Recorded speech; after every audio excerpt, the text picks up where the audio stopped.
In May of 1918, towards the end of World War I, Professor Tomas Garrigue Masaryk traveled to Pittsburgh, Pennsylvania. There, in a building downtown, he and members of the Czech-Slovak National Council in America would develop a document that would establish a free Czech and Slovak state. Prior to his visit, Masaryk, the chairman of the Czech-Slovak National Council in Paris, and General Milan Stefanik, a Slovak diplomat serving as a general in the French army, had organized a volunteer group of 50,000 Czechoslovak legionnaires. The two men believed that the defeat of the Austro-Hungarian Empire would lead to Czech and Slovak independence. Together, they developed a strategy for getting the legionnaires to France to fight alongside the Allies. The plan called for transporting the legionnaires across Russia on the Trans-Siberian Railway to Vladivostok, a port on the Pacific Ocean. This was a 6,000-mile journey that Masaryk had arranged during an earlier trip to Russia. From the Pacific port, the army was to sail to France and join the Allies at the Western Front. In the spring of 1918, Masaryk traveled from London, where he had been living in exile, to Moscow. On March 7th, his 68th birthday, he boarded a Red Cross train that was to travel across Siberia to Vladivostok. The journey was meant to inspire the legionnaires to do the same. The arduous trip took about a month.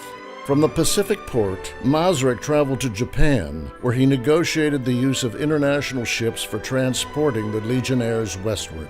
From Japan, he sailed on the Empress Asia to Vancouver, Canada, arriving on May 2nd, 1918. When Masaryk arrived in Chicago on May 5th, he was greeted by 200,000 supporters. On May 10th, he was welcomed by members of the U.S. Congress in Washington, D.C. And on May 25th, he traveled to New York City during a time when the Austro-Hungarian government had proposed a peace initiative and the United States had sent soldiers to the Western Front in Europe.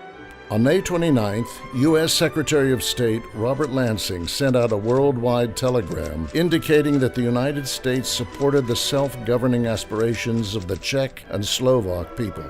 The next day, Masaryk traveled to Pittsburgh. It was May 30th, and the city was observing Decoration Day, later known as Memorial Day. Masaryk's arrival was celebrated with a parade that went through downtown Pittsburgh to Exposition Hall. Nearly 20,000 people lined the streets, including many Czech and Slovak immigrants. At Exposition Hall, Masaryk was greeted by Pittsburgh's mayor and the chancellor of the University of Pittsburgh. He then gave a speech calling for independence from the Austro-Hungarian Empire. The crowd of immigrants cheered and at one moment spontaneously began to sing the Star-Spangled Banner. The following day, May 31st, Masaryk met with the Czechoslovak National Council at the Loyal Order of Moose Lodge in downtown Pittsburgh. Representatives of fraternal organizations at the meeting included the Slovak League of America, the Czech National Federation, the First Slovak Evangelical League, and the Association of Czech Catholics. Also in attendance was Milan Alexander Getting, longtime editor of Slovak so-called newspapers. Getting recorded the events in his book, American Slovaks.